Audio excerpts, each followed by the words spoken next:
Doctor Dinesh ಅವರೇ ನಮಸ್ಕಾರ. ನಮಸ್ಕಾರ. ವೈಜ್ಞಾನಿಕ ಬೇಸಾಯ ಕ್ರಮಗಳು ಭತ್ತದಲ್ಲಿ ಒಳ್ಳೆ ಇಳುವರಿ ಪಡ್ಕೋಬೇಕಾದ್ರೆ ಏನೇನೆಲ್ಲ ಅನುಸರಿಸಬೇಕು? ಪ್ರಸ್ತುತ ಭತ್ತದ ಬೇಸಾಯದಲ್ಲಿ ಏನೆಲ್ಲ ಸವಾಲುಗಳಿದ್ದಾವೆ? ಯಾವ ರೀತಿ ಅವರು ಕಾರ್ಯಗಳನ್ನು ಮಾಡ್ತಾ ಇದ್ದಾರೆ ರೈತರು? ಏನು ಮಾಡಬೇಕು? ಈ ಎಲ್ಲ ವಿಚಾರಗಳಿಗೆ ಸಂಬಂಧಪಟ್ಟಂತೆ ತಾವು ಇವತ್ತು ವಿವರವಾಗಿ ಮಾಹಿತಿಯನ್ನು ನೀಡಬೇಕು. ನಾಟಿ ಭತ್ತದಲ್ಲಿ ರೈತರು ನಿರೀಕ್ಷೆಗಿಂತ ಕಡಿಮೆ ಇಳುವರಿಯನ್ನು ಪಡೆದುಕೋತಾ ಇರೋದಕ್ಕೆ ಏನು ಕಾರಣ ಅಂತಂತ? ಹೌದು. ಇತ್ತೀಚಿನ ದಿನಗಳಲ್ಲಿ ರೈತರು ತಾವು ಏನೋ ಒಂದು ನಿರೀಕ್ಷೆಯನ್ನು ಇಟ್ಕೊಂಡು ಭತ್ತವನ್ನು ನಾಟಿ ಮಾಡ್ತಾರೆ. ಅಂದರೆ ಓನ್ಲಿ ನಿರೀಕ್ಷೆ ಮಾತ್ರ ಇಟ್ಕೊಳ್ತಾರೆ. ಆದರೆ ಅವರು ತಾವು ಯಾವುದೇ ಒಂದು ಅದಕ್ಕೆ ಸೂಕ್ತವಾದಂಥ ವೈಜ್ಞಾನಿಕ ಬೇಸಾಯ ಕ್ರಮಗಳನ್ನು ಅವರು ಅನುಸರಿಸೋದಿಲ್ಲ. ಅಂದರೆ ಎಲ್ಲೋ ಒಂದು ಕಡೆ ಯಾವುದೋ ಒಂದು, ಈಗ ವೈಜ್ಞಾನಿಕ ಬೇಸಾಯ ಕ್ರಮಗಳು ಅಂದರೆ ನಮ್ಮ ಭೂಮಿಯನ್ನು ನಾವು ಮೊದಲು ಫಲವತ್ತತೆ ಮಾಡ್ಕೊಳ್ಬೇಕು, ಮತ್ತು ತಳಿಗಳನ್ನು, ಉತ್ತಮ ತಳಿಗಳನ್ನು ಆಯ್ಕೆ ಮಾಡ್ಕೋಬೇಕು, ಮತ್ತು ಸಕಾಲದಲ್ಲಿ ನಾಟಿ ಮಾಡಬೇಕು. ನಾಟಿ ಮಾಡ್ಬೇಕಾದ್ರೂ ಕೂಡ ಯಾವ ರೀತಿ ನಾಟಿ ಮಾಡಬೇಕು ಅನ್ನೋದು ಕೂಡ ಮುಖ್ಯವಾದಂಥ ವಿಷಯ. ಅದಾದ ನಂತರ ಒಟ್ಲುಪಾತಿ ತಯಾರಿಸ್ಬೇಕಾದ್ರೆ ಸ್ವಲ್ಪ ಎಡವಿದ್ರೂ ಕೂಡ ಸಸಿಗಳ ಒಂದು 30 ದಿನ, ಯಾಕೆಂದರೆ ನಮಗೆ 140 ದಿನ ಬೆಳವಣಿಗೆಯಲ್ಲಿ 30 ದಿನ ಸಸಿ ಮಡಿನಲ್ಲೇ ಇರ್ತವೆ, 25 ದಿನ ಸಸಿ ಮಡಿನಲ್ಲೇ ಇರ್ತವೆ.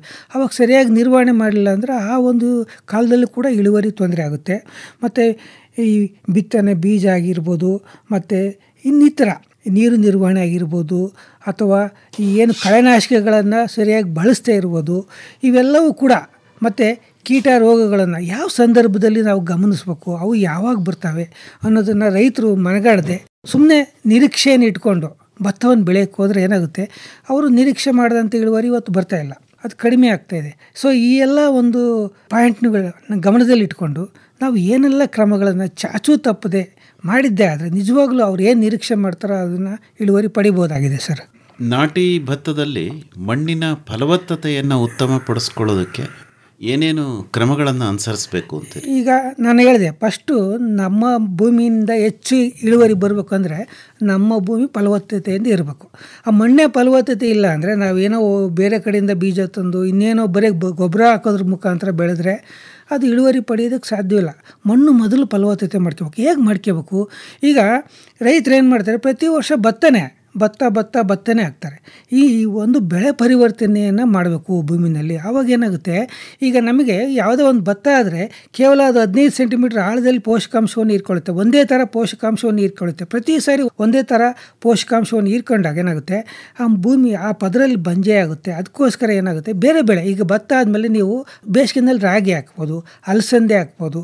ಇಲ್ಲ ನಮಗೆ 2 ಬೆಳೆನಲ್ಲೂ ಆಗೋದಿಲ್ಲ, ನಮಗೆ ಬೇಸಿಗೆನಲ್ಲೂ ಭತ್ತ ಹಾಕ್ಬೇಕು, ಮಳೆಗಾಲದಲ್ಲೂ ಭತ್ತ ಹಾಕ್ಬೇಕು ಅಂತ ಒಂದು ಸಿಚುವೇಶನ್ ಬಂದಾಗ ಮಧ್ಯದಲ್ಲಿ ಒಂದು ಹಸಿರೆಲೆ ಗೊಬ್ಬರ ಹಾಕಿ ಅವಾಗ ಸ್ವಲ್ಪ ಬೆಳೆ ಪರಿವರ್ತನೆ ಆದರೆ ಆ ಭೂಮಿಗೆ ಒಂದು ಸ್ವಲ್ಪ ಜೀವ ಬರುತ್ತೆ, ಆ ಭೂಮಿಯಲ್ಲಿರ್ತಕ್ಕಂಥ ಪೋಷಕಾಂಶಗಳ ಲಭ್ಯತೆ ಜಾಸ್ತಿ ಆಗುತ್ತೆ. ಮತ್ತು ಭತ್ತ ಆದಮೇಲೆ ಕಬ್ಬು ಹಾಕ್ಬೋದು, ಬೇರೆ ಬೆಳೆನೂ ಸ್ವಲ್ಪ ನೀವು ಬೇಸಿಗೆನಲ್ಲಿ, ಮಳೆಗಾಲದಲ್ಲಿ ಆಗೋದಿಲ್ಲ, ಬೇಸಿಗೆನಲ್ಲಿ ಬೇರೆ ಬೆಳೆ ಬೆಳೆಯೋದಕ್ಕೆ ಒಂದು ಅವಕಾಶ ಮಾಡಿಕೊಂಡ್ರೆ ನಿಮ್ಮ ಭೂಮಿ ಫಲವತ್ತತೆ ಆಗುತ್ತೆ. ಮತ್ತು ಇದಲ್ಲದೆ ಈಗ ನಿಮಗೆ ನಾವು ಈಗ ಏನಾಗಿದೆ, ನೀರು ಸಿಗ್ತಾಯಿದೆ, ಕಾಲುವೆಯಲ್ಲಿ ಬೇಕಾದಷ್ಟು ನೀರು ಸಿಗ್ತಾಯಿದೆ, ನೀರಂತೂ ಯಥೇಚ್ಛವಾಗಿ ಹಾಯಿಸ್ತೀವಿ. ಪ್ರತಿ ಸಾರಿ ನೀರು ಹಾಯಿಸಿದಾಗಲೂ ನಾವು 2 ಇಂಚ್ ನೀರು 5 ಸೆಂಟಿಮೀಟ್ರ್ ನೀರು ಹಾಯಿಸ್ತೀವಿ ಅಂದರೆ ನೀರಿನಲ್ಲಿರ್ತಕ್ಕಂಥ ಉಪ್ಪಿನಾಂಶ, ನಾವೇನು ತಿಂತೀವಲ್ಲ ಸೋಡಿಯಂ ಕ್ಲೋರೈಡ್ ಉಪ್ಪಿನಾಂಶ ಇರುತ್ತೆ ನೀರಿನಲ್ಲಿ. ಈ ಕಾಲುವೆ ನೀರಿನಲ್ಲೂ ಕೂಡ 2 ಇಂಚ್ ನೀರು ಹಾಯಿಸಿದ್ರೆ 10 kg ಉಪ್ಪು ಹಾಕಿದಂಗೆ. ಅಂದರೆ ಎಂಥ ಉಪ್ಪು? ಅಡುಗೆ ಉಪ್ಪು. ಆ ಉಪ್ಪು ಹಾಕಿದಾಗ ಏನಾಗುತ್ತೆ, ಭೂಮಿ ಹಾಳಾಗುತ್ತೆ. ನೀರು ಹೆಚ್ಚಿಗೆ ಹಾಯಿಸಿದಷ್ಟು ಭೂಮಿ ಹಾಳಾಗುತ್ತೆ. ಆಮೇಲೆ ಭೂಮಿನಲ್ಲಿರ್ತಕ್ಕಂಥ ಕ್ಯಾಲ್ಸಿಯಂ ಅಂತ ಸುಣ್ಣದ ಅಂಶ ಏನಾಗುತ್ತೆ, ಬಸಿದ್ಬಿಟ್ಟು ಹೋಗುತ್ತೆ. ಅದು ನಮಗೆ ಏನು ನಮ್ಮಲ್ಲಿ ರಕ್ತ ಬ್ಲಡ್ ಹಂಗೆ ಭೂಮಿಗೆ ಆ ಬಸಿದು ಹೋದಾಗ ಏನಾಗುತ್ತೆ, ರಚನೆಗಳೆಲ್ಲ ಹಾಳಾಗ್ತವೆ, ಅದರಲ್ಲಿ ಪೋಷಕಾಂಶ ಹಿಡಿದಿಟ್ಕೊಳ್ಳೋದು ಹಾಳಾಗುತ್ತೆ. ಈ ರೀತಿ ತೊಂದರೆಗಳು ಜಾಸ್ತಿ ಆಗ್ತವೆ ಆವಾಗ ನೀರು ಹಾಯಿಸೋಕ್ಕೂ ಮುಂದಾದಾಗ. ಅದಕ್ಕೋಸ್ಕರ ಪ್ರತಿ ಸಾರಿ ನಾವೇನು ಮಾಡಬೇಕು, ಈ ಏನು ಕಾಲುವೆ ಅಚ್ಚುಕಟ್ಟು ಪ್ರದೇಶದಲ್ಲಿ ನಮ್ಮ ಭೂಮಿನಲ್ಲಿ ನಾವು ಜಿಪ್ಸಮ್ಮನ್ನು ಹಾಕೋದನ್ನ ರೂಢಿಸ್ಕೋಬೇಕು. ಅಂದರೆ ಏನು ಜಾಸ್ತಿ ಬೇಡ, 1 ಎಕರೆಗೆ 100 kg ಅಷ್ಟೇ, 2 ಬ್ಯಾಗು ಜಿಪ್ಸಮ್ ಕೃಷಿ ಇಲಾಖೆಯಿಂದಲೂ ಕೂಡ ಸಬ್ಸಿಡಿಯಾಗಿ ಸಿಗುತ್ತೆ. 2 ಬ್ಯಾಗನ್ನು ನೀವು ಹಾಕಿದರೆ ಅದು ಒಂದು ಫಲವತ್ತತೆಯನ್ನು ಕಾಪಾಡ್ಕೊಳ್ಳೋದಕ್ಕೆ ಸಾಕಾಗುತ್ತೆ. ಯಾಕೆಂದರೆ ಕ್ಯಾಲ್ಸಿಯಂ ಇರುತ್ತೆ, ಆ ಕ್ಯಾಲ್ಸಿಯಂ ಮಣ್ಣಿನ ಒಂದು ರಚನೆಯನ್ನು ಉತ್ತಮ ಮಾಡುತ್ತೆ. ಮತ್ತು ಏನು ನಿಮಗೆ ಸೆಲೆನಿಟಿ ಅಂತೀವಿ ನಾವು, ಏನು ಈ ಮಣ್ಣು ಕ್ಷಾರೀಯ ಆಗೋದು, ಚೌಳು ಆಗೋದು, ಅದನ್ನು ಉಪ್ಪು ಆಗೋದನ್ನು ಕಡಿಮೆ ಮಾಡುತ್ತೆ. ಮತ್ತು ಇದಲ್ಲದೆ ಹಸಿರೆಲೆ ಗೊಬ್ಬರ, ನಾನು ಹೇಳಿದೆ ತಪ್ಪದೆ, ಈಗ ನಮಗೆ ಈ ಭತ್ತದ ಗದ್ದೆಯಲ್ಲಿ ಡಯಾಂಚ ಅಂತ ಹಸಿರೆಲೆ ಗೊಬ್ಬರ ಇದೆ, ಭಾಳ ಚೆನ್ನಾಗಿ ಬರುತ್ತೆ, ಸ್ವಲ್ಪ ನೀರು ನಿಂತರೂ ಬೆಳೆಯುತ್ತೆ.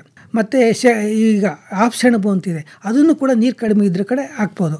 ಈ ಡಯಾಂಚ ಕೇವಲ ಒಂದು 8 ರಿಂದ 10 kg ನೀವು ಕಟಾವಾದ ತಕ್ಷಣ ಹಾಕಿ ಒಂದು 60 ರಿಂದ 70 ದಿನ ಬಿಟ್ಟರೆ 3 ರಿಂದ 4 ಟನ್ನು ಹಸಿರಲ್ಲೇ ಇಂಗಾಲ ಉತ್ಪತ್ತಿ ಆಗುತ್ತೆ, ಸಾವಯವ ಇಂಗಾಲ ಉತ್ಪತ್ತಿ ಆಗುತ್ತೆ. ಅದನ್ನು ಮರು ಭೂಮಿಗೆ ಸೇರಿಸೋದ್ರಿಂದ ನಿಮಗೆ ಸಾಕಷ್ಟು ನಿಮಗೆ ಸಮಸ್ಯೆಗಳನ್ನು ಮುಂದಿನ ಭತ್ತದಲ್ಲಿ ಕಡಿಮೆ ಮಾಡ್ಬೋದು. ಕಳೆಗಳು ಕಡಿಮೆ ಆಗುತ್ತವೆ, ರೋಗಗಳು ಕಡಿಮೆ ಆಗ್ತವೆ, ಪೋಷಕಾಂಶಗಳು ಸಿಗ್ತವೆ, ಲಘು ಪೋಷಕಾಂಶಗಳು ನಿಮಗೆ ಜಾಸ್ತಿಯಾಗಿ ಸಿಗ್ತವೆ. ಇವೆಲ್ಲವೂ ಕೂಡ ಈಸಿಯಾಗಿ ಮ್ಯಾನೇಜ್ ಮಾಡೋದು ಒಂದು ಹಸಿರಲ್ಲಿ ಹಾಕಬೇಕು. ಅದನ್ನು ಮಾಡೋದನ್ನು ನೀವು ಮರಿಬಾರ್ದು. ಮತ್ತು ಇನ್ನೊಂದು ಏನಂದರೆ, ಈ ರೈತರು ಏನು ಮಾಡ್ತಾರೆ, ತಾಕುಗಳ ತನಕ ಕಾಲುವೆಗಳನ್ನು ಇಟ್ಕೊಳ್ತಾರೆ. ಇದರ ಅಚ್ಚುಕಟ್ಟು ಪ್ರದೇಶದಲ್ಲಿ ಒಂದು ಸಾರಿ ನೀರು ತಾಕಿಗೆ ನಮ್ಮ ಗದ್ದೆಗೆ ಬಂತು ಅಂದರೆ ಇನ್ನು 10 ಗದ್ದೆ ಇದ್ದರೂ ಹರಿದು ಹೋಗೋ ಥರ ಬಿಡ್ತಾರೆ. ಒಂದು ಗದ್ದೆಯಿಂದ ಇನ್ನೊಂದು ಗದ್ದೆಯಿಂದ ಹಿಂಗೆ ಮಾಡಬಾರ್ದು. ಪ್ರತಿ ತಾಕಿಗೂ ಕೂಡ ಕಾಲುವೆಗಳನ್ನು ಇಟ್ಕೊಂಡು ನೀರನ್ನು ಮ್ಯಾನೇಜ್ ಮಾಡಬೇಕು. ನಮ್ಮ ಒಂದು ಏನು ಪಾತಿ ಇರುತ್ತಲ್ಲ, ಆ ಪಾತಿಯಿಂದ ಒಂದು ಇಡೀ ಮಣ್ಣನ್ನು ಹೊರಗಡೆ ಹೋಗಬಾರ್ದು. ಯಾಕೆಂದರೆ ಮಣ್ಣು ನಮಗೆ ನಾವು ಅಂದ್ಕೊಂಡ ರೀತಿ ಕಲ್ಪವೃಕ್ಷ ಅಲ್ಲ, ಅದು 1 ಅಡಿ ಅಷ್ಟೇ ನಮಗೆ ಬೇಕಾಗಿರ್ತಕ್ಕಂಥ ಮಣ್ಣಿರೋದು. ಭತ್ತ ಏನು ಬೆಳಿತೀವಲ್ಲ ಅದು 15 ರಿಂದ 30 ಸೆಂಟಿಮೀಟ್ರ್ ಆಳ ಅಷ್ಟೇ. ಅದು ಪ್ರತಿ ಸಾರಿ ಕೊಚ್ಚೋಗುತ್ತೆ. ಯಾಕೆಂದರೆ ನಾವು ಒಂದು ಸಾರಿ ಭತ್ತ ಬೆಳೆಯೋದಕ್ಕೆ 150 ಸೆಂಟಿಮೀಟ್ರ್ ನೀರನ್ನು ಗದ್ದೆಗೆ ಬಿಟ್ಟು ಅಥವಾ ತೆಗೆಯೋದು ಈ ಥರ ಮಾಡಿದಾಗ ಪ್ರತಿ ವರ್ಷ 30 ರಿಂದ 40 ಟನ್ ಮಣ್ಣು ಹಾಳಾಗಿ ಹೋಗ್ತಾ ಇದೆ. ಆದರೆ ಮಣ್ಣು ಎಲ್ಲಿಂದ ಉತ್ಪತ್ತಿ ಆಗುತ್ತೆ? ಕಲ್ಲಿಂದ ಉತ್ಪತ್ತಿ ಆಗುತ್ತೆ ಅಂತ ಹೇಳ್ತಾರೆ. ಎಷ್ಟಾಗುತ್ತೆ? ಪ್ರತಿ ವರ್ಷ ಒಂದು 8 ರಿಂದ 10 ಟನ್ ಆಗುತ್ತೆ. 30 ವರ್ಷ ಕೊಚ್ಚು ಹೋಗ್ತಾ ಇದೆ.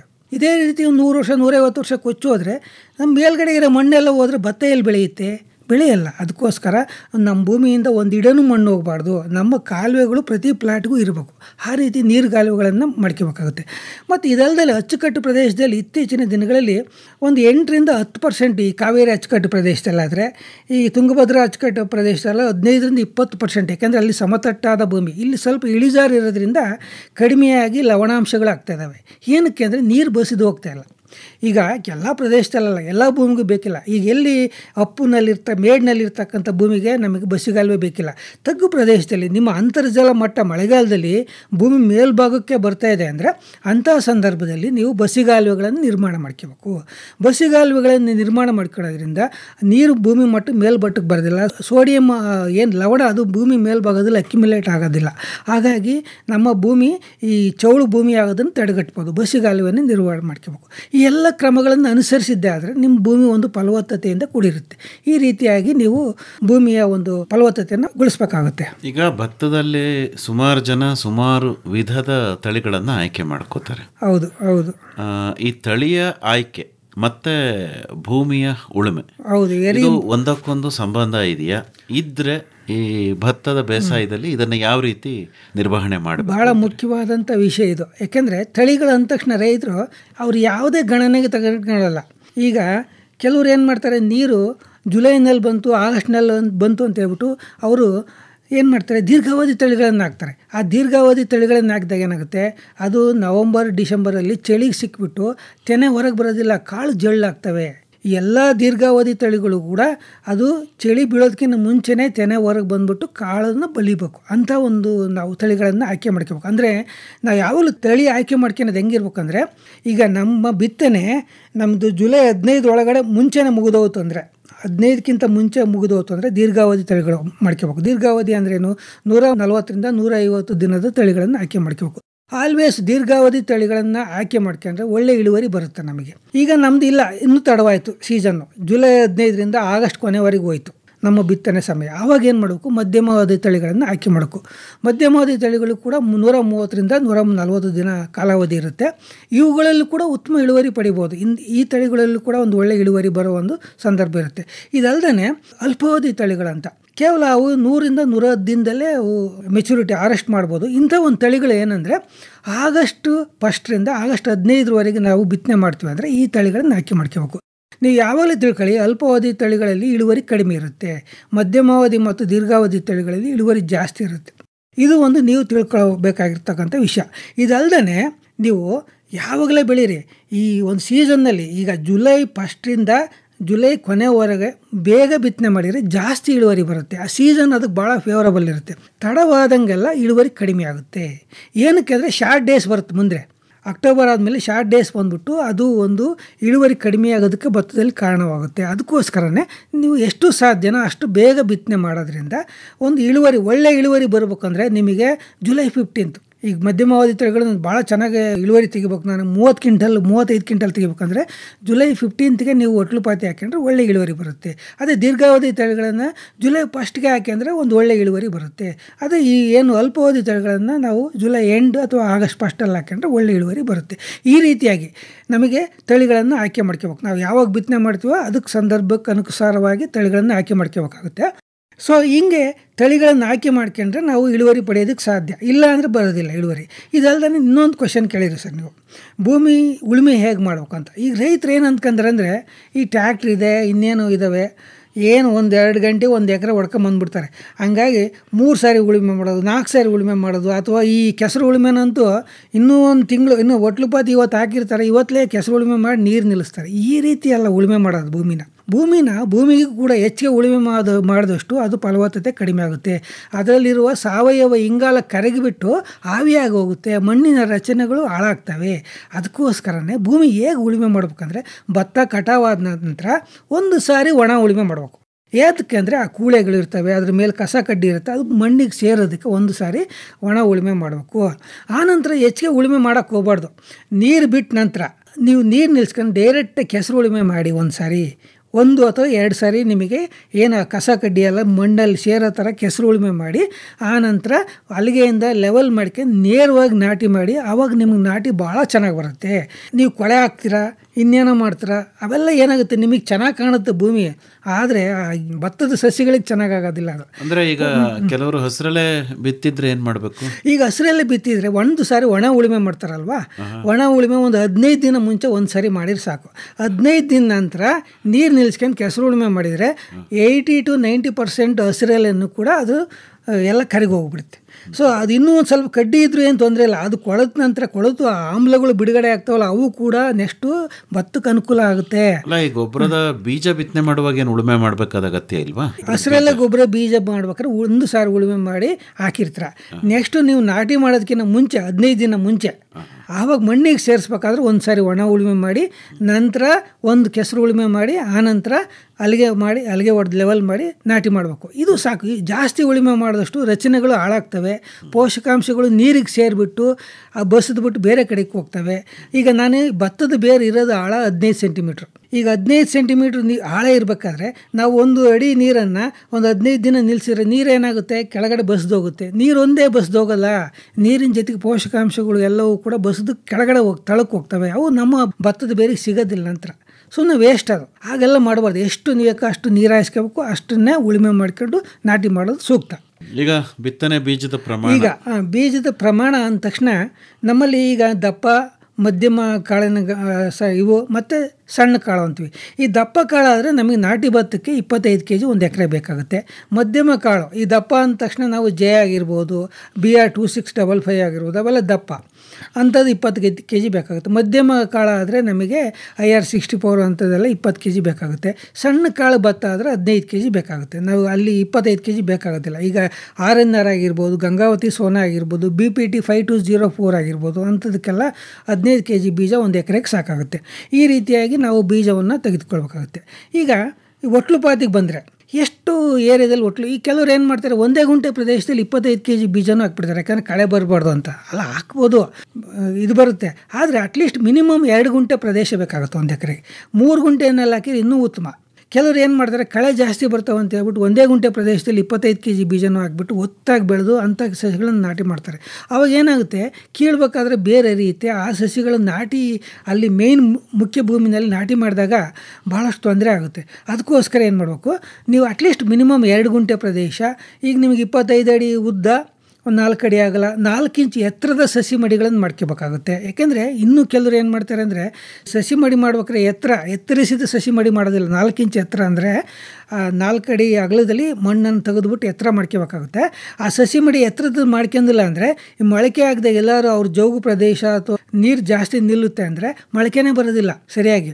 ಅದಕ್ಕೋಸ್ಕರ ಎತ್ತರಿಸಿದಂಥ ಸಸಿ ಮಡಿನಲ್ಲಿ ಒಳ್ಳೆಯ ಒಂದು ಸಸಿಗಳ ಬೆಳವಣಿಗೆನೂ ಆಗುತ್ತೆ, ಮೊಳಕೆನೂ ಚೆನ್ನಾಗಿ ಬರುತ್ತೆ. ಅದಕ್ಕೋಸ್ಕರ 4 ಇಂಚ್ ಎತ್ತರಿಸಿದ ಸಸಿ ಮಡಿಗಳನ್ನು ಮಾಡಿಕೊಂಡ್ರೆ ಒಳ್ಳೆಯ ಉತ್ತಮ. ಮತ್ತು ಸಸಿ ಮಡಿಗೂ ಕೂಡ ನಾವು ಕೊಟ್ಟಿಗೆ ಗೊಬ್ಬರ ಹಾಕ್ಬೇಕಾಗುತ್ತೆ. 500ರಿಂದ 600 kg ಈಗೇನು 2-3 ಗುಂಟೆ ಪ್ರದೇಶಕ್ಕೆ ಕೊಟ್ಟಿಗೆ ಗೊಬ್ಬರ ಹಾಕಿ ಅದ್ರ ಜೊತೆಗೆ ರಾಸಾಯನಿಕ ಗೊಬ್ಬರನೂ ಹಾಕ್ಬೇಕಾಗುತ್ತೆ. ಈಗ ರಾಸಾಯನಿಕ ಗೊಬ್ಬರ ಅಂದ ತಕ್ಷಣ ಕೆಲವ್ರು ಏನು ಹೇಳ್ತಾರೆ, ಸರ್ ನಮ್ಮ ಸಸಿ ಮಡಿನಲ್ಲಿ ಈ ಸಸಿಗಳನ್ನು ಕಿತ್ತರೆ ಬೇರೆ ಹರಿದು ಹೋಗ್ತವೆ ಅಂತಾರೆ. ಯಾಕೆಂದರೆ ಮಣ್ಣು ಗಟ್ಟಿಯಾಗಿರ್ತದೆ, ಮಣ್ಣಿನಲ್ಲಿ ರಚನೆ ಇರೋದಿಲ್ಲ. ಅದಕ್ಕೋಸ್ಕರ ಅದನ್ನ ಉತ್ತಮಪಡಿಸ್ಬೇಕಂದ್ರೆ ಸುಣ್ಣಯುಕ್ತ ಒಂದು ಗೊಬ್ಬರವನ್ನು ಹಾಕ್ಬೇಕಾಗುತ್ತೆ. ಏನಪ್ಪ ಅಂದರೆ 1 ಎಕರೆಗೆ ಈಗ ನೀವು ಏನು ರಾಸಾಯನಿಕ ಗೊಬ್ಬರ ಅಲ್ಲಿ ಒಂದು 8 kg ಸಿಂಗಲ್ ಸೂಪರ್ ಫಾಸ್ಫೇಟ್ ಹಾಕಿದರೆ ಅದರಲ್ಲಿ ಸುಣ್ಣ ಇರುತ್ತೆ, ಸಲ್ಫರು ಇರುತ್ತೆ. ಆ ಸುಣ್ಣದಿಂದ ಭೂಮಿ ಒಂದು ಸ್ವಲ್ಪ ಸ್ಮೂತ್ ಆಗುತ್ತೆ. ಅದ್ರ ಜೊತೆಗೆ 5 kg ಯೂರಿಯಾ ಹಾಕಬೇಕಾಗುತ್ತೆ, 2.5 kg ಪೊಟ್ಯಾಷಿಯಂ ಹಾಕಬೇಕಾಗುತ್ತೆ. ಅಂದರೆ 2ರಿಂದ 3 ಗುಂಟೆ ಪ್ರದೇಶಕ್ಕೆ ಅಷ್ಟು ರಾಸಾಯನಿಕ ಗೊಬ್ಬರ, ಒಂದು 500ರಿಂದ 600 kg ಕೊಟ್ಟಿಗೆ ಗೊಬ್ಬರ ಹಾಕಿಬಿಟ್ಟು ನಾವು ಈ ಏನು ಏರು ಸಸಿ ಮಡಿಗಳಲ್ಲಿ 4 ಇಂಚ್ ಏರು ಸಸಿ ಮಡಿನಲ್ಲಿ ನಾವು ಸಾಲಿನಲ್ಲಿ ಬಿತ್ತನೆ ಮಾಡಿದರೆ ಭಾಳ ಚೆನ್ನಾಗಿ ಬರ್ತವೆ. ಕೆಲವರು ಚೆಲ್ಲಬಾರ್ದು, ಸಾಲಿನಲ್ಲಿ ಬಿತ್ತನೆ ಮಾಡಬೇಕಾಗುತ್ತೆ. ಆವಾಗ ನಮಗೆ ಒಳ್ಳೆಯ ಒಂದು ಇದು ಬರುತ್ತೆ. ಇದಲ್ಲದೆ ಸಸಿ ಮಡಿನಲ್ಲಿ ಕೆಲವು ಸಾರಿ ಈ ಒಣ ಸಸಿ ಮಡಿ ಮಾಡ್ತಾರೆ ರೈತರು. ಒಣ ಸಸಿ ಮಡಿ ಮಾಡಿದಾಗ ಐರನ್ ಡಿಫಿಷಿಯನ್ಸಿ ಜಾಸ್ತಿ ಬರುತ್ತೆ. ಐರನ್ ಡಿಫಿಷಿಯನ್ಸಿ ಜಾಸ್ತಿ ಬಂದಾಗ ಅವಾಗ ಏನಾಗುತ್ತೆ, ನೀರನ್ನು ನಿಲ್ಲಿಸಿ ಸ್ವಲ್ಪ, ಆದಷ್ಟು ನೀರು ನಿಲ್ಲಿಸಿದ್ರೆ ಐರನ್ ಡಿಫಿಷಿಯನ್ಸಿ ಕಡಿಮೆ ಆಗುತ್ತೆ. ಹಂಗೂ ಕಡಿಮೆ ಆಗಲಿಲ್ಲ ಅಂದರೆ ಐರನ್ EDTA ಅಂತ ಮಾರ್ಕೆಟಲ್ಲಿ ಸಿಗುತ್ತೆ. ಅದು 100 ಗ್ರಾಮ್ ಪ್ಯಾಕೆಟ್ ಸಿಗುತ್ತೆ. ಅಂಥದ್ದನ್ನು 1 ಗ್ರಾಮನ್ನು 1 ಲೀಟ್ರ್ ನೀರಿಗೆ ಹಾಕಿದ್ದು ಸಿಂಪಡಣೆ ಮಾಡೋ ಮುಖಾಂತರ ಅದು ಒಂದು ಕೆಂಪು ಹಳದಿ ಕಲರಾಗಿ ಈ ಸಸಿಗಳು ಆಗ್ತವೆ. ಅವನ್ನು ಕೂಡ ನಿವಾರಣೆ ಮಾಡ್ಬೋದು ಒಣ ಸಸಿ ಮಡಿಯಲ್ಲಿ. ಕೆಸರು ಸಸಿ ಮಡಿನಲ್ಲಿ ಯಾವುದೇ ಸಮಸ್ಯೆ ಇರೋದಿಲ್ಲ. ಮತ್ತು ಈ ಸಸಿಗಳನ್ನು ಕಿತ್ತು ನಾಟಿ ಮಾಡೋದು ಯಾವಾಗ ಅಂತ ಕೇಳ್ಬೋದು. ನೀವು 21 ದಿನದ ಸಸಿನೇ ಹಾಕ್ಬೇಕು. ಯಾಕೆಂದರೆ ಮುಂಚೆ 18, 17, 15 ದಿನ ಸಸಿ ಕಿತ್ತರೆ ಏನಾಗುತ್ತೆ, ಬೇರೆ ಹರಿದು ಹೋಗ್ತವೆ. ಅಥವಾ ತಡವಾಗಿ ಕಿತ್ತು ನಾಟಿ ಮಾಡಿ, ಈಗ ಯಾವುದೇ ಒಂದು ಭತ್ತದ ಸಸಿ 21 ದಿನ ಆದರೆ ಅದು ತೆಂಡೆ ಹೊಡೆಯೋ ಗುಣ ಜಾಸ್ತಿ ಇರುತ್ತೆ. ಮುಖ್ಯ ಭೂಮಿನಲ್ಲಿ ಹಾಕಿದಾಗ ಲೇಟ್ ಆದಷ್ಟು ಏನಾಗುತ್ತೆ, ತೆಂಡೆ ಕಡಿಮೆ ಆಗ್ತಾ ಹೋಗುತ್ತೆ. ಕೆಲವರು 35 ದಿನ ಸಸಿ ಹಾಕ್ತಾರೆ, 30 ದಿನದ ಸಸಿ ಹಾಕ್ತಾರೆ. ಹಾಕ್ಬಾರ್ದು. ಒಂದು ದಿನಕ್ಕೆ ನಾವು ನಮ್ಮ ಒಂದು ಸಂಶೋಧನೆಯಲ್ಲಿ ಏನು ಕಂಡು ಬಂದಿದೆ ಅಂದರೆ, ಈಗ 21 ದಿನ ಬದಲಾಗಿ 22ನೇ ದಿನಕ್ಕೆ ಹಾಕಿದರೆ 2 ತೆಂಡೆ ಕಡಿಮೆ ಆಗ್ತವೆ. 22ನೇ ದಿನದಿಂದ 23ನೇ ದಿನಕ್ಕೆ ಹಾಕಿದರೆ ಇನ್ನೂ 2 ತೆಂಡೆ, 4 ತೆಂಡೆ ಕಡಿಮೆ. ಹಿಂಗೆ ಆಗ್ತಾ ಹೋದರೆ ಮತ್ತು 3 ಕಡಿಮೆ ಆಗ್ತಾ ಹೋಗ್ತವೆ. ಸೊ ಹಂಗಾಗಿ ನಿಮಗೆ 35ನೇ ದಿನ ಸಸಿ ಹಾಕಿದರೆ ಒಂದೇ ತೆಂಡೆ ಹೊಡೆಯೋದು. ನೀವೇನು ಹಾಕಿರ್ತಾರಲ್ಲ ಅಷ್ಟೇ ಇರ್ತಾವೆ, ಅವು ತೆಂಡೆನೇ ಹೊಡೆಯೋದಿಲ್ಲ. ಹಂಗಾಗಿ 21ನೇ ದಿನ ಸಸಿ ಹಾಕಿದರೆ ಹೆಚ್ಚಿಗೆ ತೆಂಡೆ ಬರ್ತವೆ. ಅದಕ್ಕೋಸ್ಕರ 21ನೇ ದಿನ ಸಸಿನ ಹಾಕಿ. 18 ದಿನದ್ದು ಹಾಕ್ತೀನಿ ಅಂದರೆ ಹಾಕ್ಬೋದು, ತೊಂದರೆ ಇಲ್ಲ. ಬಟ್ ಏನಾಗುತ್ತೆ, ನೀವು ಕೀಳಬೇಕಾದ್ರೆ ಬೇರೆ ಹರಿದ್ರೆ ಡ್ಯಾಮೇಜ್ ಆದರೆ ಅದು ಸಸಿಗಳಿಗೆ ತೊಂದರೆ ಆಗುತ್ತೆ ಮುಖ್ಯ ಭೂಮಿನಲ್ಲಿ. ಈ ರೀತಿಯಾಗಿ ನೀವು ನಾಟಿ ಮಾಡಬೇಕು. ಮತ್ತು ಈಗ 1 ಮೀಟ್ರ್ ಚದರ ಮೀಟ್ರ್ ಕೆಲವರು ಏನು ಮಾಡ್ತಾರೆ, ಅಲ್ಲೊಂದು ಅಂಗ್ಲ ಎಷ್ಟು ಅಂತರದಲ್ಲಿ ಮಾಡಬೇಕು ಅಂತ. ಅಟ್ಲೀಸ್ಟ್ 1 ಚದರ ಮೀಟ್ರಲ್ಲಿ ನಿಮಗೆ ಒಂದು 40ರಿಂದ 50 ಗುಣಿಗಳು ಬರೋ ಥರ ನಾಟಿ ಮಾಡಬೇಕಾಗುತ್ತೆ. ಕಡಿಮೆ ಆದರೆ, ಯಾಕೆಂದರೆ ನಾನು 1 ಎಕರೆನಲ್ಲಿ ಬರೀ ಒಂದು 2 ಲಕ್ಷ ಸಸಿಗಳನ್ನ ಇಟ್ಕೊಳೋದಕ್ಕೂ 4 ಲಕ್ಷ ಸಸಿಗಳು ಇಟ್ಕೊಳೋದಕ್ಕೂ ವ್ಯತ್ಯಾಸ ಇರಲ್ವಾ? 2 ಲಕ್ಷ ಸಸಿಗಳು 4 ಲಕ್ಷದಷ್ಟು ಸಸಿಗಳಷ್ಟು ಇಳುವರಿ ಕೊಡೋಕ್ಕೆ ಸಾಧ್ಯನೇ ಇಲ್ಲ. ಡಬಲ್ ಆಗಲ್ಲ ಯಾವಾಗಲೂ. ಒಂದು 10%, 20% ಜಾಸ್ತಿ ಆಗ್ಬೋದು 2 ಲಕ್ಷ ಸಸಿಯಿಂದ. ಅದಕ್ಕೋಸ್ಕರ ಎಷ್ಟು ಸಸಿ ಹಾಕ್ಬೇಕು ಅಷ್ಟು ಸಸಿನ ಹಾಕ್ಬೇಕಾಗುತ್ತೆ. ಆಮೇಲೆ ತೇಲಿಸಿ ನಾಟಿ ಮಾಡಬೇಕು. ಎಲ್ಲರೂ ಏನು ಮಾಡ್ತಾರೆ, ಈಗ ಭಾಳ ಒಂದು ಕೆಸರು ಜಾಸ್ತಿ ಇರ್ತಕ್ಕಂಥ ಜಮೀನಿನಲ್ಲಿ ಈ ತಕ್ಷಣ ಮನೆ ಹೊಡೆದು ನಾಟಿ ಮಾಡ್ತಾರೆ. ಅವಾಗೇನಾಗುತ್ತೆ, 4 ಇಂಚು ಆಳದವರೆಗೆ ಹೋಗುತ್ತೆ. ಅವಾಗೇನಾಗುತ್ತೆ, ಆ ಬುಡ ಜಾಸ್ತಿ ಆಳ ಹೋದ್ರೂ ತೆಂಡೆ ಹೊಡೆಯಲ್ಲ ಅದು. ಆಮೇಲೆ ಕೆಲವು ಸರಿ ಸತ್ತೇ ಹೋಗುತ್ತೆ. ಅದಕ್ಕೋಸ್ಕರ ತೇಲಿಸಿ ನಾಟಿ ಮಾಡಬೇಕಾಗುತ್ತೆ. ಬೀಜೋಪಚಾರ ಈಗ ಅದು ಬಹಳ ಮುಖ್ಯವಾದಂಥ ವಿಷಯ, ಬೀಜೋಪಚಾರ. ಈಗ ನಮಗೆ ಬೆಂಕಿ ರೋಗ ಬರುತ್ತೆ, ಕೆಲವು ಸಾರಿ ಬ್ಯಾಕ್ಟೀರಿಯಲ್ ಬ್ಲೈಟು ಕೂಡ ಬರುತ್ತೆ. ಈ ಬೆಂಕಿ ರೋಗದ ನಿಯಂತ್ರಣೆಗಾಗಿ ನೀವು 1 kg ಬೀಜಕ್ಕೆ 4 ಗ್ರಾಮ್ ಕಾರ್ಬನ್ ಡೈಜಿಯಮನ್ನು, ಈಗ ನೀವೇನು ಬೀಜವನ್ನು ನೀರಿಗೆ ಉನೆ ಹಾಕ್ತೀರ ಅಥವಾ ನೆನೆಸ್ತೀರಲ್ವ, 24 ಗಂಟೆ ನೆನೆಸ್ಬೇಕು, 24 ಗಂಟೆ ಅಥವಾ 48 ಗಂಟೆ. ಅದು ಭಾಳ ಮುಖ್ಯ, ಅದನ್ನು ಹೇಳ್ತೀನಿ. ಈಗ ನೀರಿಗೆ ಹಾಕಿಬಿಟ್ರೆ ಮುಗಿದೋತು. 25 kg ಬೀಜಕ್ಕೆ 100 ಗ್ರಾಮನ್ನು ಕಾರ್ಬನ್ ಡೈಜಿಯಮನ್ನು ನೀರಿಗೆ ಹಾಕಿಬಿಡಿ. ಆ ನೀರನ್ನು ಬಸಿದ್ಬಿಟ್ಟು ನೆಕ್ಸ್ಟು ಆ ಬೀಜನ ನೀವು ಮೊಳಕೆ ಕಟ್ತಾರೆ. ಮೊಳಕೆ ಎಷ್ಟು ಗಂಟೆ ಕಟ್ಟಬೇಕು? ಕೆಲವರು ನೆನಗಾಕೋದನ್ನು ಕೂಡ, ಈ ನಂಜನಗೂಡು ಈ ಸೈಡೆಲ್ಲ ಲಾಸ್ಟ್ ಇಯರ್ ನಾವು ಒಂದು ವಿಸಿಟ್ ಮಾಡಿದಾಗ ಅವರು 24 ಗಂಟೆ ನೆನೆಸೋದು ಬದಲು 48 ಇನ್ನೂ ಜಾಸ್ತಿ ನೆನೆಸ್ಬಿಟ್ಟು ಮೊಳಕೆ ಕಟ್ಟಿದ್ರು. ಆವಾಗ ಏನಾಗುತ್ತೆ, ಅರ್ಧ ಬೀಜ ಸತ್ತ ಹೋಗ್ಬಿಡುತ್ತೆ. 48 ಗಂಟೆ ನೀರಲ್ಲಿ ನೆನೆಸ್ಬಿಟ್ರೆ ಬೀಜನೇ ಸತ್ತ ಹೋಗ್ಬಿಡುತ್ತೆ. ಉಸಿರಾಟ ಆಗೋದಿಲ್ಲ ನೀರಲ್ಲಿ, ಅಷ್ಟು ಲಾಂಗ್ ಡ್ಯೂರೇಷನ್ನಲ್ಲಿ ನೆನೆಸ್ಬಿಟ್ರೆ. ಅದಕ್ಕೋಸ್ಕರ 24 ಗಂಟೆ ಸಾಕು. ನಂತರ ಏನು ಮಾಡಬೇಕು, ಕಾವಲ್ಲಿ ಇಡಿಸ್ಬೇಕು. ಅದನ್ನು ಒಂದು ಗೋಣಿ ಚೀಲದಲ್ಲಿ, ಗಾಳಿ ಆಡ್ತಕ್ಕಂಥ ಸ್ವಲ್ಪ ಗೋಣಿ ಚೀಲದಲ್ಲಿ ಇಟ್ಬಿಟ್ಟು ಮೇಲ್ಗಡೆ ಸ್ವಲ್ಪ ಬಿಸಿ ಥರ ಆಗೋ ರೀತಿಯಲ್ಲಿ ಇಟ್ಟರೆ ಇನ್ನೊಂದು 24ರಿಂದ 36 ಗಂಟೆ ಇಟ್ಟರೆ ಸಾಕು, 38 ಗಂಟೆ. ಆವಾಗ ಏನಾದರೂ ಡ್ರೈ ಆಗಿದ್ರೆ ಒಂದು ಸ್ವಲ್ಪ ಬಿಸಿನೀರು ಹಾಕಿದರೆ ಇನ್ನೂ ಚೆನ್ನಾಗಿ ಮೊಳಕೆ ಬರ್ತವೆ. ಈ ರೀತಿಯಾಗಿ ಮೊಳಕೆಯನ್ನು ನೀವು ಕಟ್ಟಬೇಕಾಗುತ್ತೆ. ಮತ್ತು ಕೆಲವು ಸಾರಿ ಈ ನೀವು ಹೇಳಿದ್ರಿ ಬೀಜೋಪಚಾರ ಒಂದು ನಮಗೆ ಇದು ಬೆಂಕಿ ರೋಗಕ್ಕೆ, ಇನ್ನೊಂದು ಕೆಲವು ಸಾರಿ ಬ್ಯಾಕ್ಟೀರಿಯಲ್ ಬೆಂಕಿ ರೋಗ ಒಂದು ತೆನೆ ಬರೋ ಒಂದು ಹಂತದಲ್ಲಿ ಬರುತ್ತೆ. ಅದಕ್ಕೂ ಕೂಡ ನಾವು ಸ್ಟ್ರೆಪ್ಟೊಮೈಸಿನ್ ಅಂತ ಇದೆ 5 ಗ್ರಾಮನ್ನು ಟ್ರೀಟ್ ಮಾಡ್ಬೋದು. ಅದ್ರ ಜೊತೆಗೆ COCನೂ ಕೂಡ ನಾವು ಆ ನೀರಿಗೆ ಹಾಕ್ಬಿಟ್ಟು 25 ಗ್ರಾಮು ಒಂದು ಎಕರೆಗೆ ಹಾಕ್ಬಿಟ್ಟು ಟ್ರೀಟ್ ಮಾಡಿ ಅದನ್ನು ಕೂಡ ಬೀಜೋಪಚಾರ ಮಾಡೋದ್ರಿಂದ ಈ ರೋಗವನ್ನು ಮೊದಲೇ ನಾವು ನಿಯಂತ್ರಣೆಯನ್ನು ಮಾಡ್ಕೋಬಹುದು ಸರ್. ಈಗ ನಾಟಿ ಮಾಡೋದಕ್ಕಿಂತ ಮುಂಚಿತವಾಗಿ ಎಷ್ಟು ಹಟ್ಟಿ ಗೊಬ್ಬರ ಹಾಕಬೇಕಾಗತ್ತೆ ಮತ್ತು ಎಷ್ಟು ರಾಸಾಯನಿಕ ಗೊಬ್ಬರವನ್ನು ಬಳಕೆ ಮಾಡಬೇಕು? ಈಗ ನಮ್ಮಲ್ಲಿ ಏನಾಗಿದೆ ಅಂದರೆ ಈ ಗೊಬ್ಬರ ಹಾಕೋದನ್ನೇ ಮರ್ತು ಬಿಟ್ಬಿಟ್ವಿ. ನಾನು ಹೇಳಿದೆ ಭೂಮಿ ಯಾವಾಗಲೂ ಫಲವತ್ತತೆ ಇರಬೇಕಾದ್ರೆ ನಾವು ಸಾಕಷ್ಟು ಸಾವಯವ ಇಂಗಾಲ ಇರಬೇಕು ಅಂತ. ಈಗ 1 ಎಕರೆಗೆ ನಾವು 4 ಟನ್ ಹಾಕಬೇಕಾಗುತ್ತೆ. 4 ಟನ್ ಅಂದರೆ ಒಂದು 8 ನಿಮಗೆ ಚಕ್ಕಡಿ ಅಥವಾ ಗಾಡಿನಲ್ಲಿ 8 ಗಾಡಿನಾದರೂ ನಿಮ್ಮ ಮಣ್ಣಿಗೆ ಸೇರಿಸ್ಬೇಕು. 4 ಟನ್ ಗೊಬ್ಬರವನ್ನು ಭೂಮಿಗೆ ಒಂದು 15 ದಿನ ಮುಂಚೆನೇ ಸೇರಿಸ್ಬಿಡಿ. ಒಣ ಉಳುಮೆ ಮಾಡೋದಕ್ಕೆ ಮುಂಚೆನೇ ಸೇರಿಸ್ಬಿಟ್ಟು ನೀವು ಉಳುಮೆ ಮಾಡಿಬಿಟ್ರೆ ಅದರಲ್ಲಿರ್ತಕ್ಕಂಥ ಬೇರೆ ಬೀಜಗಳು ಕೂಡ ಮೊಳಕೆ ಆಗೋದಕ್ಕೆ ಸಹಕಾರಿಯಾಗುತ್ತೆ. ಆ ರೀತಿ 4 ಟನ್ ಗೊಬ್ಬರ ಸೇರಿಸ್ಬೇಕಾಗುತ್ತೆ. ಇದು ಭಾಳ ಮುಖ್ಯವಾದಂಥ ವಿಷಯ. ಇದಲ್ದೇ ಈಗ ಸಪೋಸ್ ಈಗ ನಮಗೇನಾದ್ರು ಮಡ್ಡಿ ಗೊಬ್ಬರ ಈಗೇನು ಫ್ಯಾಕ್ಟ್ರಿಯಿಂದ ಹಾಕ್ತೀನಿ ಅಂದರೆ 2 ಟನ್ ಸೇರಿಸ್ಬೇಕಾಗುತ್ತೆ. ಇದನ್ನು ಕೂಡ ಒಂದು ನೀವು ಕೊಳಿಸಿ ಹಾಕ್ಸ್ಬೇಕು. ಸ್ವಲ್ಪ ಕಳಿತಂಥ ಎಲ್ಲರೂ ಬೇರೆ ಕಡೆ ಕಳಿತಂಥ ಗೊಬ್ಬರವನ್ನು ಹಾಕಬೇಕು. ಇಲ್ಲ ನೇರವಾಗಿ ಹಾಕ್ತೀನಿ ಅಂದರೆ ಒಂದು 15-20 ದಿನ ಮುಂಚೆ ಹಾಕಬೇಕು. ತಕ್ಷಣ ಹಾಕಿ ನಾಟಿ ಮಾಡಿದರೆ ಸ್ವಲ್ಪ ಅದು ಖಾರ ಇರುತ್ತೆ, ನಾಟಿ ಅದಕ್ಕೆ ತೊಂದರೆ ಆಗುತ್ತೆ. ಅದಕ್ಕೋಸ್ಕರ ಅದನ್ನು ಸ್ವಲ್ಪ ಒಂದು 15-20 ದಿನ ಮುಂಚೆನೇ ಭೂಮಿಗೆ ಸೇರಿಸಿದರೆ ಒಳ್ಳೆಯದು ಅದು ಮಡ್ಡಿ ಗೊಬ್ಬರ ಹಾಕೋದಾದರೆ. ಇದಲ್ಲದೆ ಹಸಿರೆಲೆ ಗೊಬ್ಬರ ಆದರೆ 2 ಟನ್ನಷ್ಟು ಸೇರಿಸ್ಬೋದು.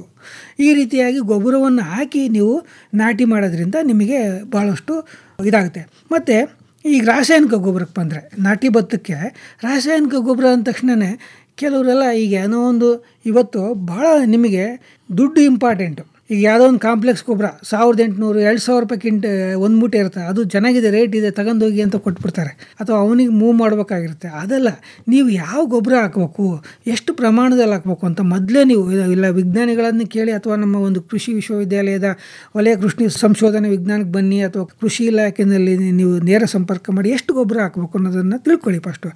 ಈಗ ನಾಟಿ ಭತ್ತಕ್ಕೆ ಎಷ್ಟು ಹಾಕಬೇಕು, ನಮಗೆ ಕೆಲವ್ರು ಏನು ಮಾಡ್ತಾರೆ ಯಾವುದೋ ಒಂದು ಕಾಂಪ್ಲೆಕ್ಸ್ ಹಾಕ್ಬಿಟ್ಟು 10-26 ಅಥವಾ 20-0 ಇನ್ಯಾವುದನ್ನು ಹಾಕ್ಬಿಟ್ಟು ನಾಟಿ ಮಾಡ್ತಾರೆ. ಹಂಗಲ್ಲ, ನಮಗೆ ನಾಟಿಗಿಂತ ಮುಂಚೆ ನಮಗೆ 3 ಪೋಷಕಾಂಶ ಸಿಗ್ತಕ್ಕಂಥ ಗೊಬ್ಬರವನ್ನು ಹಾಕಬೇಕಾಗುತ್ತೆ.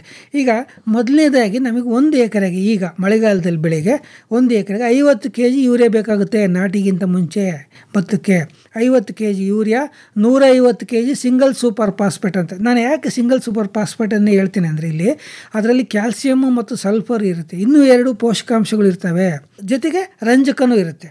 ಈಗ ನೀವು ಬೇರೆ ಗೊಬ್ಬರ ತಗೊಂಡಾಗ ರಂಜಕ ಇರಲ್ಲ ಅಥವಾ ಇನ್ಯಾವುದೋ ಒಂದು ಕ್ಯಾಲ್ಸಿಯಮ್ ಇರೋದಿಲ್ಲ. ಅದಕ್ಕೋಸ್ಕರ 150 kg ಸಿಂಗಲ್ ಸೂಪರ್ ಫಾಸ್ಫೇಟು ಮತ್ತು ಇನ್ನು 22 kg ಪೊಟ್ಯಾಶ್.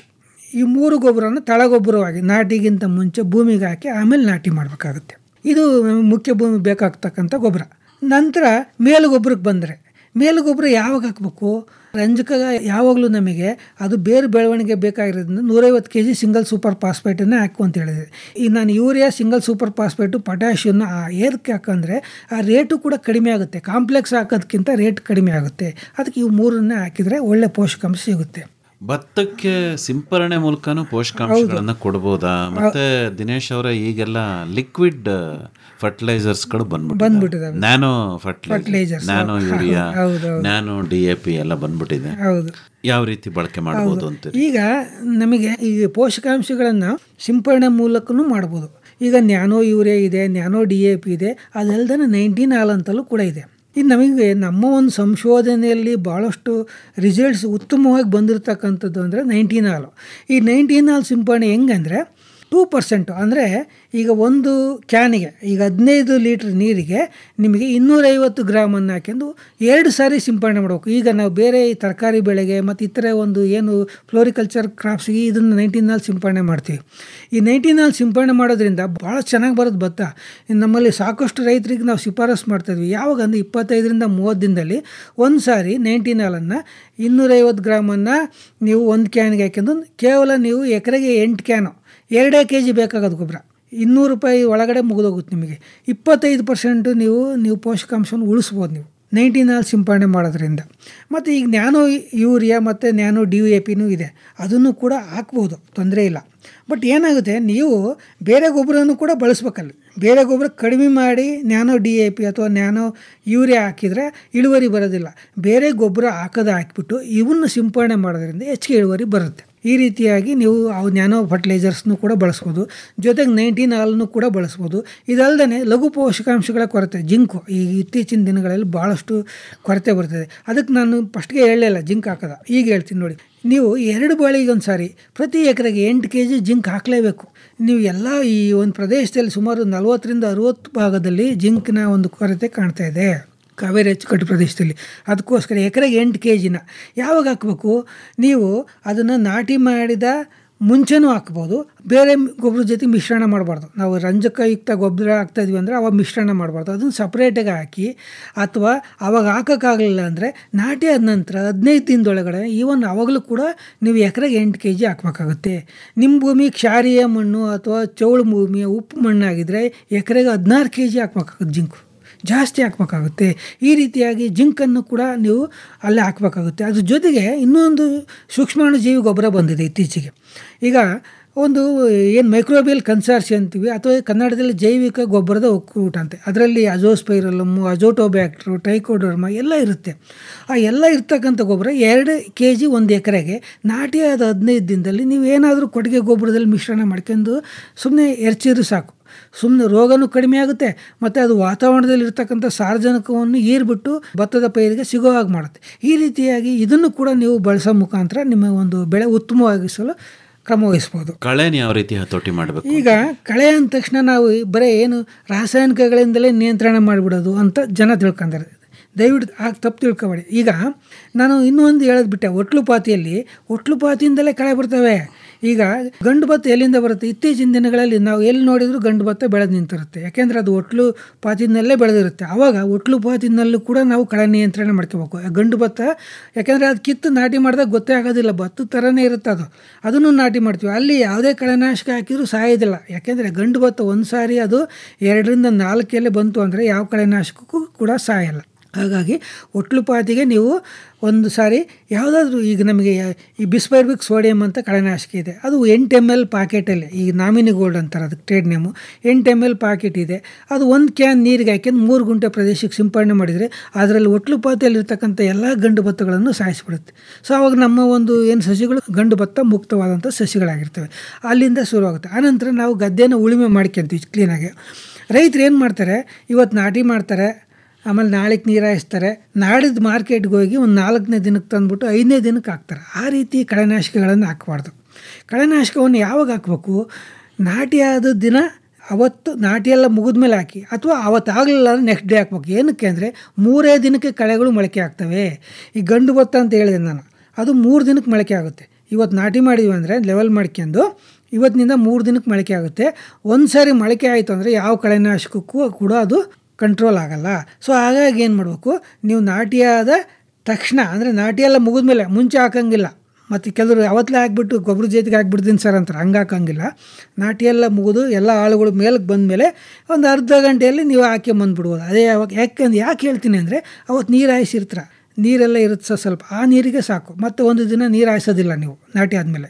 ಸೊ ಆವಾಗ ನಿಮಗೆ ಅದು ಸರಿಯಾಗುತ್ತೆ. ಇಲ್ಲ ಅಂದರೆ ಅವತ್ತು ಆಗಲಿಲ್ಲ, ನಮಗೆ ಕತ್ಲಾಯಿತು, ಇನ್ನೇನಾಯಿತು ಅಂದರೆ ನಾಟಿ ಆದ ನೆಕ್ಸ್ಟ್ ಡೇ ಸ್ವಲ್ಪ ತೆಳುವಾಗಿ ನೀರು ಹಾಯಿಸ್ಬಿಟ್ಟು, ಯಾವಾಗಲೂ ನಿಮಗೆ ಉದಯೋತ್ತರ ಕಳೆ ಅಂದರೆ ನಮ್ಮ ಕಳೆಗಳು ಮೊಳಕೆ ಬರೋದ ಮುಂಚೆನೇ ಹಾಕಿದ್ರೆ ಭಾಳ ಚೆನ್ನಾಗಿ ನಿಯಂತ್ರಣ ಆಗ್ತವೆ. ಕಳೆ ಬಂದಮೇಲೆ ಸಿಂಪಡಣೆ ಮಾಡಬೇಕಾಗುತ್ತೆ. ಅದಕ್ಕೋಸ್ಕರ ನೀವು ಯಾವಾಗಲೂ ಕಳೆಗಳು ಮೊಳಕೆ ಬರೋದಕ್ಕಿಂತ ಮುಂಚೆನೇ ಕಳೆನಾಶಕವನ್ನು ಬಳಸಬೇಕು. ಯಾವ ಕಳೆನಾಶಕ ಬಳಸಬೇಕು? ಈಗ ಸಾಕಷ್ಟು ಕಳೆನಾಶಕಗಳಿದ್ದಾವೆ. ನಾನು ಹೇಳಿದೆ 3 ದಿನದ ಒಳಗಡೆನೇ ಹಾಕೋದಾದರೆ ಯಾವ ಕಳೆನಾಶಕಗಳನ್ನು ಹಾಕಿ ನಿಯಂತ್ರಣ ಆಗುತ್ತೆ. ನೀವೇನು ಮಾಡ್ತಾರೆ, 4 ದಿನ 5 ದಿನಕ್ಕೆ ಹಾಕ್ತಾರಲ್ಲ, ಹಾಗಾಗಿ ಜಾಸ್ತಿ ದುಡ್ಡು ಕೊಟ್ಟು ಕಳೆನಾಶಕ ಹಾಕ್ತಾರೆ. ನಮ್ಮ ಭೂಮಿನಲ್ಲಿ ಕಳೆಗಳು ಜಾಸ್ತಿ ಬರಲ್ಲ ಅಂದರೆ ಬೀಟಾಕ್ಲೋರ್ ಸಾಕು. ನಿಮಗೆ 200 ರೂಪಾಯಿ ಲೀಟ್ರು, 1 ಲೀಟ್ರ್ ಬೀಟಾಕ್ಲೋರನ್ನು ಮರಳಲ್ಲಿ ಮಿಕ್ಸ್ ಮಾಡಿ ನಾಟಿ ಎಲ್ಲ ಮುಗಿದ್ಮೇಲೆ ಇವತ್ತಲೇ ಹಾಕಿ 99% ಕಳೆ ನಿಯಂತ್ರಣ ಆಗುತ್ತೆ. ಇಲ್ಲ ಸ್ವಲ್ಪ ಜಾಸ್ತಿ ಕಳೆಗಳು ಬರ್ತವೆ ಅಂದರೆ ಪ್ರಿಟೆಲಾಕ್ಲೋರ್ ಅಂತ 600 ml ಒಂದು ಎಕರೆಗೆ ಲಿಕ್ವಿಡ್, ಅದು ಕೂಡ ಮರಳು ಮಿಕ್ಸ್ ಮಾಡ್ಕೊಳ್ಳಿ ಒಂದು 10 kg, ನಾಟಿ ಎಲ್ಲ ಮುಗಿದ್ಮೇಲೆ ಎರಚಿಬಿಡಿ ಸಾಕು, ಅದು ನಿಯಂತ್ರಣ ಆಗುತ್ತೆ. ಇಲ್ಲ ನಮ್ಮ ಭೂಮಿನಲ್ಲಿ ಜಾಸ್ತಿನೇ ಕಳೆ ಬರ್ತವೆ ಸರ್, ಭಾಳ ಕಳೆ ಅಂದರೆ ನೀವು ಆವಾಗ ಈ ಲೋಂಡ್ಯಾಕ್ಸ್ ಪವರ್ ಅಂತ ಪ್ರಿಟಿಲಾಕ್ಲೋರ್ ಪ್ಲಸ್ ಬೆನ್ಸಲ್ಫುರಾನ್ ಮಿಥೈಲ್ ಅಂತ, ಅದು ಗುಳಿಗೆ ರೂಪದಲ್ಲಿರ್ತಕ್ಕಂಥ ಕಳೆನಾಶಕ, ಎಕರೆಗೆ 4 kg, ಸ್ವಲ್ಪ ರೇಟ್ 800 ರೂಪಾಯಿ ಒಂದು 4 kg ಬ್ಯಾಗಿಗೆ. ಅದನ್ನು ಕೂಡ ಮರಳು ಮಿಕ್ಸ್ ಮಾಡಿ ನಾಟಿ ಆದಮೇಲೆ ಎರಚಿಬಿಟ್ಟು ಈ ರೀತಿಯ ಅಷ್ಟೇ.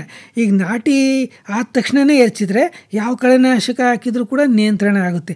ನಾಟಿಯಾಗಿ 3 ದಿನ 4 ದಿನ 5 ದಿನ ಆದರೆ ಏನಾಗುತ್ತೆ, ಕಳೆಗಳು ಬಂದಂಥವು ಸಾಯೋದಿಲ್ಲ, ನಂತರ ಬರೋವು ನಿಯಂತ್ರಣ ಆಗ್ತವೆ. ಈಗ ನಮಗೆ ಕಳೆನಾಶಕವನ್ನೇ ಹಾಕೋಕ್ಕಾಗಲಿಲ್ಲ, ಈಗ ನಾಟಿ ಮಾಡ್ಬೇಕಾದ್ರೆ ಮಳೆ ಬಂತು, ಇನ್ನೇನೋ ಬಂತು, ಅಥವಾ ಏನೋ ಆಯಿತು, ಆಗಲೇ ಇಲ್ಲ, ಅವಾಗ 10 ದಿನದಲ್ಲೂ ಕೂಡ ಹಾಕ್ಬೋದು.